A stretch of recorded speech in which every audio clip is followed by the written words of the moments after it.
They put me behind a pillar at my grandson's graduation, saying I didn't match the family image. Stay until the end to discover how I reclaimed my dignity after years of feeling invisible. Don't forget to like and subscribe to see more stories of resilience and self-discovery. I never thought that at 65 years old, I'd be fighting for my place in my own family. My name is Martha Sullivan, and this is the story of how I became invisible and then found my way back to being seen. For most of my life, I was the glue that held our family together. I raised 3 children while working as a high school English teacher in the suburbs of Boston. My husband, Richard, passed away 12 years ago after a short battle with cancer, leaving me to navigate the remainder of my life alone. I'd always prided myself on being strong, reliable, and present for my children. Emily, my oldest, became a successful attorney. Michael, my middle child, found his calling as a doctor. And then there was James, my youngest, who followed in his father's footsteps and became an engineer. When James married Kathleen, I was overjoyed. She was beautiful, ambitious, and came from what she called old money. Their wedding was an extravagant affair that made me feel somewhat out of place, but I pushed those feelings aside. They were happy, and that's what mattered. When they announced they were expecting a child, I couldn't contain my excitement. My grandson, Christopher, became the light of my life from the moment he was born. I babysat him every chance I got. I read him stories, taught him to bake my famous chocolate chip cookies, and listened to his endless questions about the world. As he grew, I watched him develop into a bright, curious boy with his grandfather's kind eyes. Christopher and I had a special bond that I treasured. But as the years passed, I noticed a subtle shift in my relationship with James and Kathleen. The invitations to family dinners became less frequent. When I called, the conversations were shorter, more hurried. Kathleen would make comments about my clothes or my home that left me feeling inadequate. "Martha, don't you think it's time to update your wardrobe?" Or, "This house could really use a professional decorator's touch." Small cuts that accumulated over time. When Christopher turned 16, he started to pull away too. Suddenly, my stories were boring, and my advice was outdated. I told myself it was just a phase. All teenagers distance themselves from their grandparents. But the look of embarrassment on his face when I showed up at his school events hurt more than I could admit. Still, nothing prepared me for what happened at Christopher's high school graduation. The day started with such promise. I woke up early, put on my best dress, a navy blue ensemble I had splurged on specifically for this occasion, and carefully applied my makeup. I even visited the salon the day before to have my silver hair styled. I wanted to look my best for Christopher's big day. I arrived at the school auditorium an hour early, clutching my camera and a card containing a check, money I'd been saving for years to help with his college expenses. The place was already buzzing with excited families. I spotted James and Kathleen from across the room, standing with Kathleen's parents, the Prestons, who always made me feel like I wasn't quite good enough to be in their presence. "Mom, you're here early," James said when I approached, giving me a quick, perfunctory hug. "I wanted to make sure I got a good seat," I explained, smiling at everyone. Kathleen barely acknowledged me before turning to her mother. "Mom, Dad, we should head to our seats now. They're reserved in the front row." "What about Martha?" Mr. Preston asked, glancing at me with what seemed like an afterthought. There was an uncomfortable pause before Kathleen spoke. "Oh, Martha, we only had a limited number of seats in the front, but we found you a spot. It's just over there." She pointed to a seat at the far end of the auditorium, partially obscured by one of the large pillars that supported the balcony above. My heart sank as I realized what was happening. I was being tucked away, out of sight. I won't be able to see Christopher very well from there," I said, trying to keep my voice steady. "It's the best we could do," Kathleen replied briskly. "The ceremony will be professionally recorded anyway. We'll send you a copy." James avoided my gaze, shifting uncomfortably. "Mom, it'll be fine. At least you're here." Those words cut deep. At least you're here. As if my presence was an inconvenience they had to accommodate. "Why can't Grandma sit with us?" Christopher appeared, handsome in his graduation gown, his expression confused. Before I could say anything, Kathleen smoothly interjected. "Honey, the seating arrangements were made weeks ago. We can't change them now. Your grandmother understands." But I didn't understand. Not really. And as I watched them walk away, the Prestons in their designer clothes, Kathleen in her perfectly tailored dress, and James following along, I heard Kathleen whisper to her mother, not quite quietly enough. "She just doesn't match the family image we want to project. Her clothes are so dated, and you know how she starts telling those long stories." I stood there, frozen in place, as the words echoed in my head. She doesn't match the family image. After all the years of love, support, and sacrifice, I had been reduced to an embarrassment, a visual disruption to their perfect family portrait. I made my way to the assigned seat, my legs feeling heavy. The pillar blocked almost half of my view of the stage. When Christopher's name was called, I had to lean so far to the side that I nearly fell out of my seat just to catch a glimpse of him accepting his diploma. I couldn't even take a proper photo. After the ceremony, I found them outside taking pictures. "Can I get one with Christopher?" I asked, trying to sound cheerful despite the ache in my chest. "We're actually running late for the reservation," Kathleen said, checking her watch. "James, why don't you take a quick one?" James snapped a hasty photo of Christopher and me, the sun casting harsh shadows across our faces. It wasn't even a good picture. "Mom, we've got to go. The restaurant won't hold our table," James said apologetically. Am I not invited to the celebration dinner?" I asked, the realization dawning on me. Another uncomfortable silence fell over the group. "It's just that the restaurant is very exclusive," Kathleen explained, not quite meeting my eyes. "We made the reservation months ago for a specific number of people." "I see," I said, though I didn't. Not really. What I saw was that I had become inconvenient, invisible, unwanted. Christopher, to his credit, looked troubled. "But Grandma should come. It's not fair." "Life isn't always fair, honey," Kathleen said, patting his arm. "We'll have Grandma over soon for a separate celebration, I promise." A promise I knew would never be kept. I watched them leave, a tight-knit group walking away from me. I stood alone in the emptying parking lot, clutching the card with the check that Christopher wouldn't receive that day. The drive home was a blur. Through tears I refused to let fall until I was safely inside my house. That night, sitting in my quiet living room surrounded by photographs of a family that no longer seemed to include me, I made a decision. I would not allow myself to be erased. I would not hide behind pillars or accept being an afterthought. I had spent my entire life taking care of others, and somewhere along the way, I had forgotten to take care of myself. The next morning, I didn't call James or Kathleen as I normally would have after a family event. Instead, I called my friend Doris, who had been encouraging me for years to join her travel group. "Doris, it's Martha. Is that offer to join your trip to Italy still open?" "Martha Sullivan, of course it is. We leave in 3 weeks. Are you actually saying yes this time?" "I am," I said, feeling a sense of liberation wash over me. It's time I started living for myself. That was the beginning of my transformation. I used some of the money I had saved for Christopher's college fund. He had a scholarship and affluent grandparents on Kathleen's side, after all, and booked the trip to Italy. I went shopping for new clothes, not the kind Kathleen would approve of, but clothes that made me feel good. I even visited a different salon and asked the young stylist to give me a more modern haircut, something that framed my face better than the conservative style I'd worn for decades. When James finally called 3 days after the graduation, his voice was tinged with surprise when I told him I would be traveling to Europe. "Mom, are you sure that's a good idea? At your age, traveling so far." "At my age?" I repeated, a new firmness in my voice. "James, I'm 65, not 95. I'm in perfect health, and I want to see the world while I still can. But what if we need you here? What about Christopher?" The irony wasn't lost on me. "You didn't need me at his graduation celebration. I doubt you'll need me while I'm away for 2 weeks. As for Christopher, he's welcome to call me any time. We can even video chat from Italy." There was a long pause. "Mom, about the graduation. Kathleen just wanted everything to be perfect."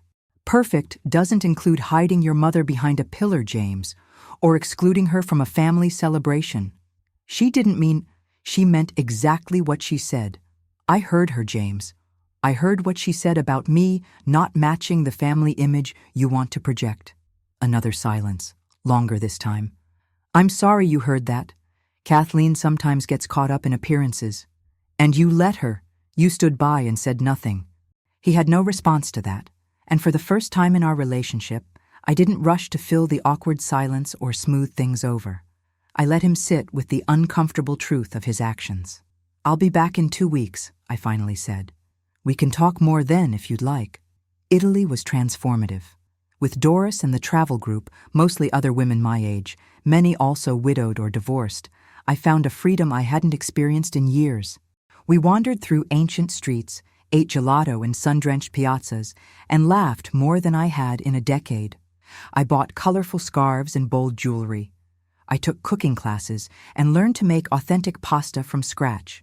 I even had a brief, harmless flirtation with a charming Italian waiter who called me Bella Signora and kissed my hand. For 2 weeks, I wasn't just James's mother or Christopher's grandmother. I was Martha Sullivan, a woman with her own desires, interests, and joy. I took hundreds of photos, not a single one featuring me awkwardly positioned behind a pillar. When I returned home, tanned and rejuvenated, I didn't immediately call James. Instead, I enrolled in a watercolor painting class at the community center, something I'd always wanted to try but never made time for. I joined a book club. I rearranged my living room furniture and hung colorful prints on the walls. Small changes, but significant ones. It was Christopher who reached out first, calling me about a week after my return. "Grandma? Mom said you went to Italy. That's so cool.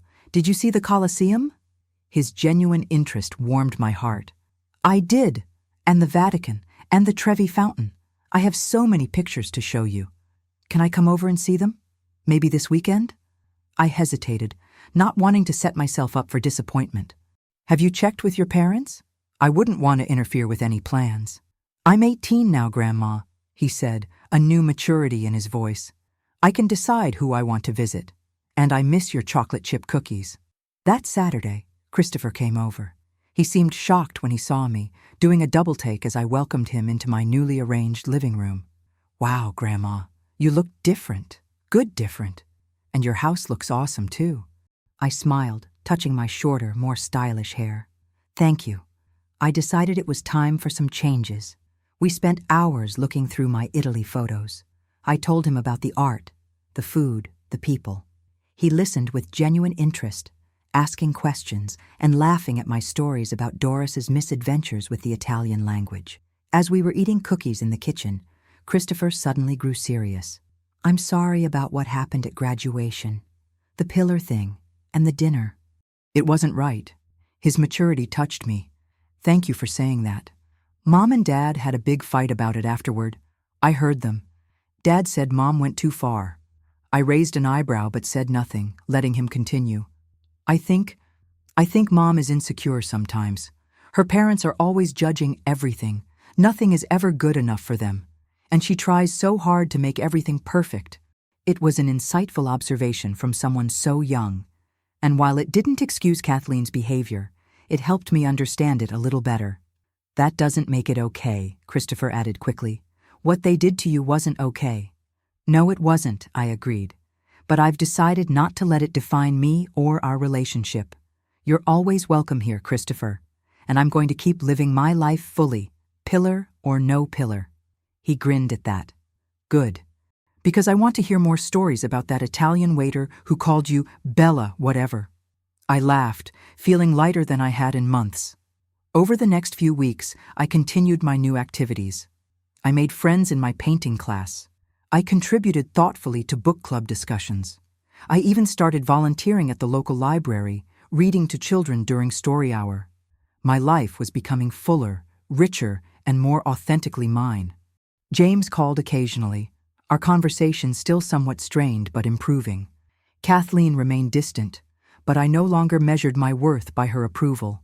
Christopher visited regularly, sometimes bringing his girlfriend, Zoe, a bright, artistic girl who admired my watercolor attempts and asked for my recipe for chocolate chip cookies. About 2 months after the graduation incident, James called with an unexpected request. "Mom, we're hosting a Labor Day barbecue at our house. Would you like to come?" I paused, considering. Will I be seated behind the grill this time? He had the grace to sound ashamed. "Mom, I deserve that. And no, of course not. I've been doing a lot of thinking since your trip. I didn't stand up for you when I should have. I let Kathleen's concerns about appearances override what's really important.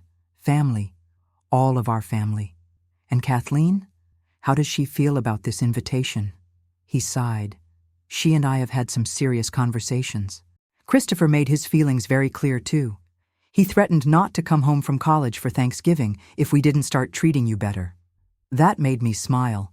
My grandson standing up for me. Kathleen is working on her issues. Her relationship with her parents is complicated, but that's no excuse for how she treated you. She knows that now. I considered declining, protecting myself from further hurt. But that would be living in fear, and the new Martha Sullivan didn't do that anymore. "I'd be happy to come," I said finally. "Should I bring anything?" "Just yourself," he replied, relief evident in his voice. "And maybe some of your chocolate chip cookies. Christopher says they're better than the ones Kathleen buys from that fancy bakery." I laughed. I'd be happy to. The day of the barbecue arrived, warm and sunny. I dressed in one of my new outfits, white linen pants and a colorful blouse I'd purchased in Italy, accessorized with a striking necklace. I brought the cookies, along with a bottle of Italian wine I'd been saving for a special occasion.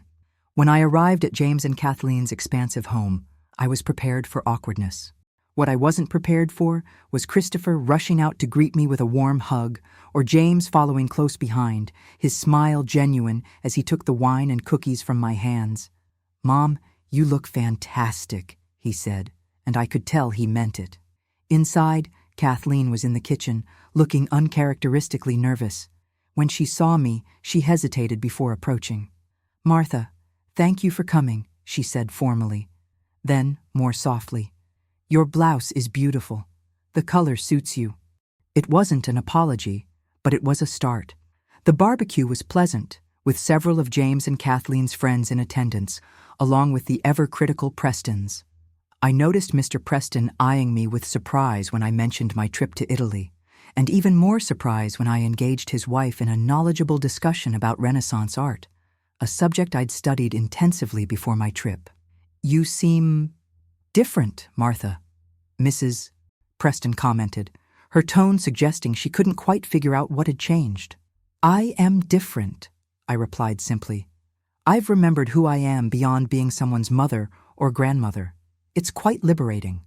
As the afternoon progressed, I found myself surrounded by people who seemed genuinely interested in my travel stories and my new activities. No one tried to hide me away or cut me off mid-sentence. When it came time for a group photo, Christopher made sure I was front and center, his arm around my shoulders. Later, as the party was winding down, Kathleen approached me on the patio where I was enjoying a quiet moment. "Your cookies were a hit," she said, sitting beside me. "Everyone wanted the recipe." "Family secret," I replied with a small smile. "Passed down through generations." She nodded, looking out at the garden. "Martha, I owe you an apology. What I did at the graduation was inexcusable. The pillar, the dinner, all of it. I stayed silent, letting her continue. I've spent my whole life trying to meet impossible standards set by my parents. Nothing was ever good enough, elegant enough, perfect enough. I carried that into my adult life, into my marriage, into how I raised Christopher. And somewhere along the way, I started measuring everyone by those same impossible standards." She turned to look at me directly. "It was wrong. You deserved better. You've always been nothing but kind to me, to all of us. And instead of appreciating that, I tried to hide you away because you didn't fit the image I was trying so desperately to maintain." It was the most vulnerable I'd ever seen her, and I found my anger softening. "Thank you for saying that, Kathleen. It means a lot." "I'm trying to change," she continued. "It's not easy. Old habits, you know. But seeing how much my actions hurt Christopher and James, and you, of course, it made me realize I need to reevaluate what's truly important." I reached over and patted her hand. It's never too late to change course. Believe me, I know. She gave me a tentative smile. Your trip to Italy, it really transformed you, didn't it? The trip was part of it, I acknowledged. But the real transformation was in realizing that I don't need anyone else's approval to be worthy of respect and inclusion. I had to remember my own value first. We sat in companionable silence for a moment before she spoke again. Would you be willing to share some of your travel photos with me sometime? I've always wanted to visit Italy. I'd like that, I said, and meant it. That evening, as James walked me to my car, he hugged me tightly. I'm so sorry, Mom, for everything. I know, James. We're going to be okay. As I drove home, I reflected on the journey of the past few months. From being hidden behind a pillar to reclaiming my place, not just in my family, but in my own life. I thought about all the women like me, who somewhere along the way had allowed themselves to become background characters in their own stories. I made a decision then to start a blog. I would call it Beyond the Pillar, and it would be a place where I could share my experiences, my travels, my late-in-life discoveries. Perhaps it could inspire other women to step out from behind whatever pillars were keeping them hidden. When I got home, I sat at my computer and began to type, "My name is Martha Sullivan. At 65 years old, I was hidden behind a pillar at my grandson's graduation, told I didn't match the family image. This is the story of how I became invisible, and then found my way back to being seen." Sometimes the greatest gift we can give ourselves is the courage to step out from the shadows, to refuse to be hidden away, to remind the world and ourselves that we matter, that we deserve to be seen, that no pillar, literal or metaphorical, should ever diminish our light.